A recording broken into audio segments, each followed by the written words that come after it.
We're in southern Sweden with Volvo driving the refreshed XC90. Gas engine comes on a little bit, but boy, powerful. All right, we are in Sweden with the Volvo XC90. What's under the hood of this thing, Andrea? We're driving the plug-in hybrid, and it has a 2-liter turbocharged 4-cylinder with an 18.8 kilowatt-hour battery. It gets 53 kilometers, 32 miles of range, and has a combined 455 horsepower and 523 pound-feet of torque. Standard electronic all-wheel drive. There are 2 gasoline engines, but only one is sold in Canada. That's the B6. It is a 2-liter supercharged and turbocharged 4-cylinder with a 48-volt mild hybrid system, 295 horsepower, 310 pound-feet of torque. In the US, you get an extra gas powertrain, the B5. It has a 2-liter turbocharged 4-cylinder with a 48-volt mild hybrid system, 247 horsepower, and 266 pound-feet of torque.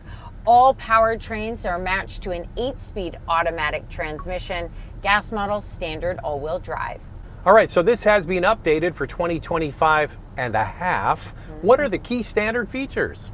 The base trim comes with a 12-inch digital driver display, an 11.2-inch touchscreen with Google built in, wired Apple CarPlay, a wireless charger, leatherette upholstery, heated power front seats, driver's seat memory, a heated steering wheel, heated rear seats, a panoramic sunroof, ambient lighting, and a hands-free power liftgate.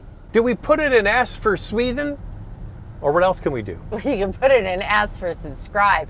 And if you can hit that notification bell, you'll be notified when all of our reviews drop, and then you can watch them. And we do this, the Couple Car Review, twice a week. The first one drops on Wednesday. We put another one out on Saturday. So make sure to like and subscribe, and also follow along on Instagram. It's Motormouth_Andrea to see what's going on behind the scenes, and to get a question in. For me, it's Motormouth_Auto, and the links are below the like button. So we are driving the plug-in hybrid, and it has an available air suspension. That's the one they've given us. If you get the regular gas models, the B5 and B6, they have a new frequency selective damping system, which is all done to do what, Andrea? Well, Volvo wanted to focus on noise, vibration, and harshness. It was important that the cabin is well insulated and quiet, but also that the whole driving experience is very comfortable. And I really believe that they achieved that with this model.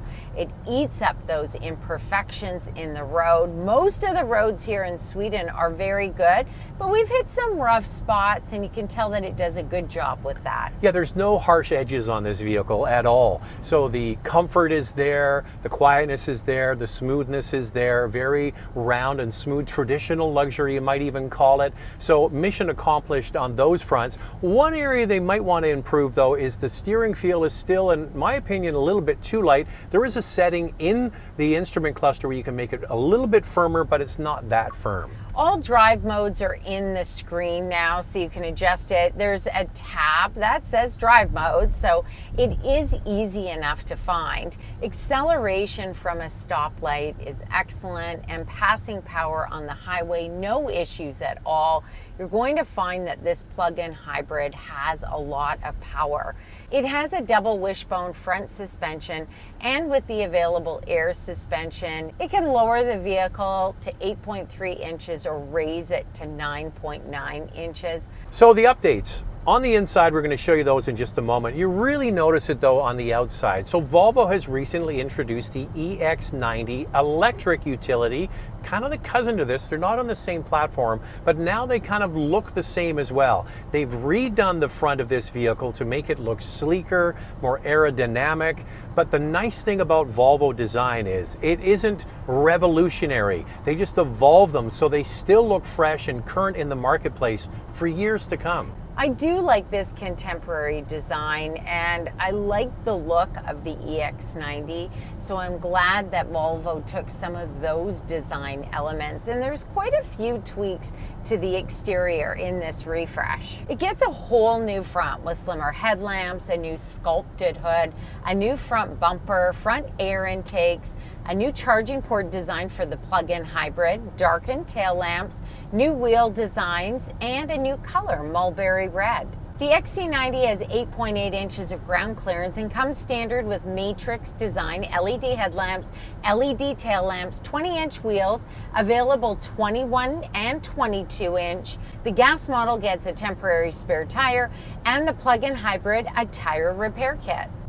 Well, welcome to tomorrow. We had the plug-in hybrid, the T8. We're going to go back to the rest of that video in a moment, but we wanted to drop in here to tell you about the gas or the mild hybrid system. We're driving in Europe the B5 engine, which is available in the US, not available in Canada. I know, it's kind of a shame because it would be great to have a less powerful option that's priced maybe more budget friendly in the premium category. This B5 powertrain is terrific. The transmission is great, it shifts smoothly, and passing power on the highway is great. Yeah, I'm really surprised by how much I like this, to the point where this is actually the one, if it was available in Canada, I would get. Very impressed with it. Yeah. Now, one big difference between the one we drove just moments ago and this is this has a passive shock system. It's frequency selective damping. I love this technology. We used to have an old air-cooled 911, and I put these kinds of shocks in that car,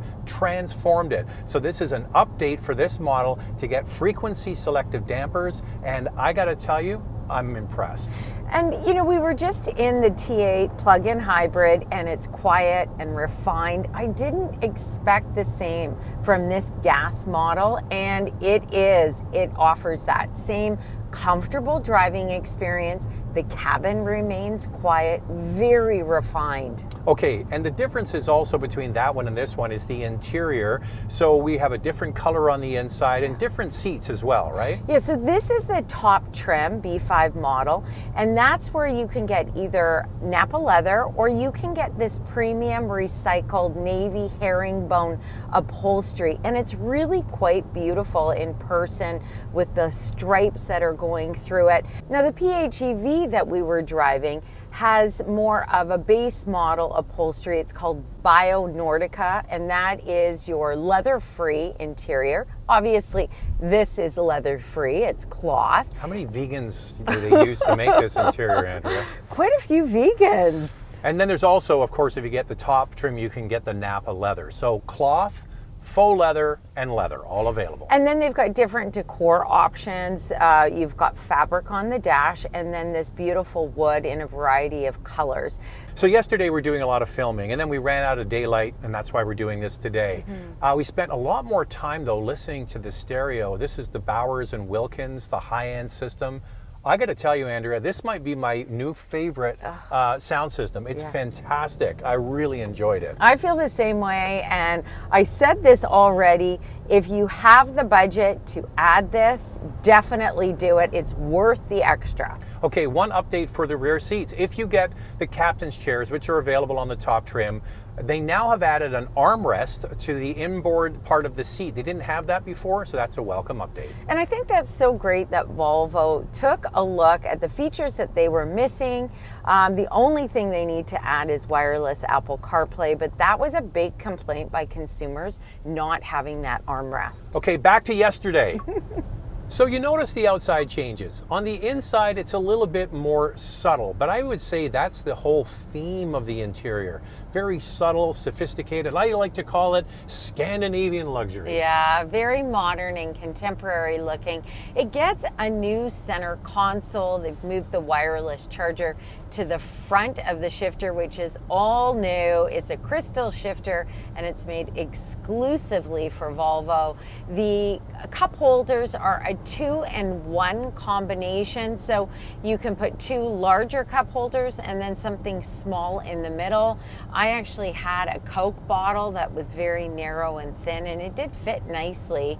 This also has a larger screen. It's moved from a 9-inch touchscreen to an 11.2-inch touchscreen, and it gets the same infotainment system that's in the EX30 and the EX90. It's quicker, and the graphics are nicer, brighter, clearer. Yeah, and it's better. It's just better. I mean, this is the thing, is Volvo was the first brand I can remember, Andrea, that went to the Google automotive system, or Google built in. From what I remember, they're one of the first. First integration, not so good. Latest integration, much better. It's quick, it's responsive. The graphics, as Andrew mentioned, are very good. So it's quite easy to live with. There's all kinds of voice commands you can do with it. So I would say that is a win. The only thing I'm disappointed in is that it comes with wired Apple CarPlay. I did speak to Volvo about that, and they said it will be upgraded to wireless Apple CarPlay through over-the-air software updates. So you don't have to go to the dealership to get this update. It will be done over the air, which is a good thing. I wish it launched with it, but it's not going to.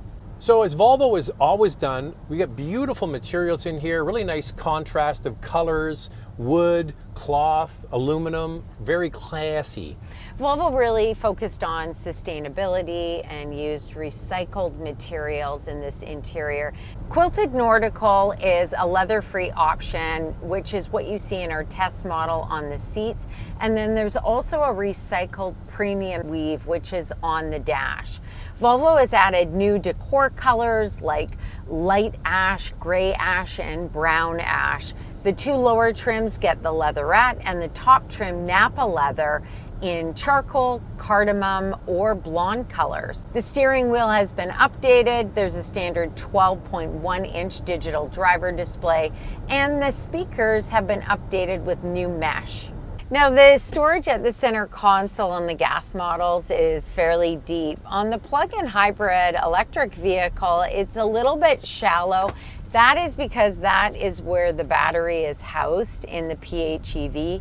You've also got some good storage in the door pockets. You can fit a water bottle and some other little items.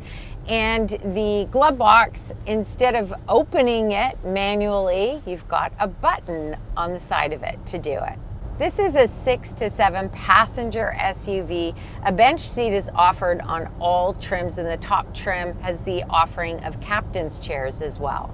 There is an available air purification system, as well as a head-up display and a 360 camera with a split view. USB-C ports are available in the front and second row, one in the front, two in the rear. Now, speaking of rear seats, here's me getting in the second row of this standard 3-row utility vehicle. And it's surprising. There's great use of space. There's pretty good legroom and headroom. The seats slide fore and aft. They also recline. The middle seat can also be slid forward independently. How does this stack up? Comparing the XC90 to the Lexus TX, which is a larger competitor to the Volvo, the XC90 has 40.9 inches of front row legroom, which is just over a half an inch less than the Lexus. Second row legroom at 37 inches also falls short to the TX by 2.5 inches. Okay, so you slide the second row seats forward, and when you climb in, and it's a bit of a struggle to get in, but the third row, once you're in, is surprising. It has quite a bit of legroom, good headroom. Your knees are up at a bit of an angle, but I'm shocked by how roomy it is.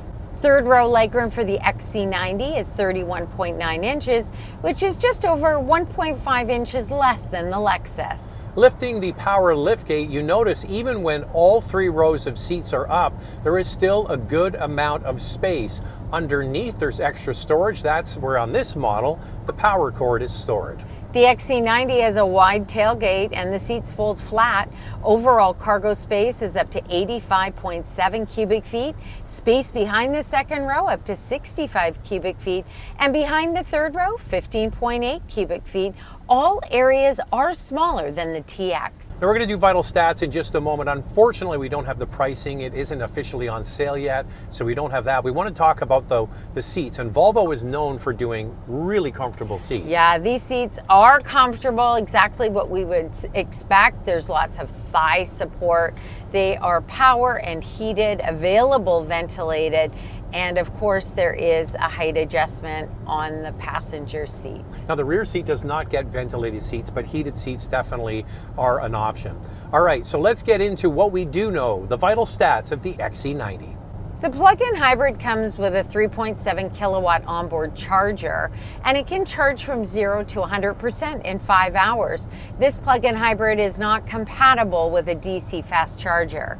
Here's the fuel economy for the B6 powertrain. 11.5 liters per 100 kilometers city, 9 on the highway. That's 20 miles per gallon city, 26 miles per gallon highway. The XC90 gas and plug-in can tow 5,000 pounds. The plug-in hybrid gets a combined 3.8 liters equivalent per 100 kilometers. That's 62 miles per gallon equivalent. When the battery is depleted, it's 9.1 liters per 100 kilometers, 26 miles per gallon in the city. And on the highway, 8.6 liters per 100 kilometers, 27 miles per gallon on the highway. Volvo offers a warranty of 4 years or 80,000 kilometers, 50,000 miles. In the U.S., complimentary maintenance is covered for 3 years or 36,000 miles. Lightning round, 2 things we like, 2 things we'd like to see improved. Well, I really like how refined and quiet the cabin is. I think the new infotainment system is way better. I'm looking forward to the addition of wireless Apple CarPlay, not wired. And this really isn't a negative, it's just that people don't think that this is a 3-row SUV. It is, and it's shocking how roomy the 3rd row is. So there it is, it's the XC90 update, the 25.5 model year, Andrea. We're in Sweden. What do you think of that? Thanks for watching, and if you like what you see, subscribe. This will hit dealerships at the beginning of 2025.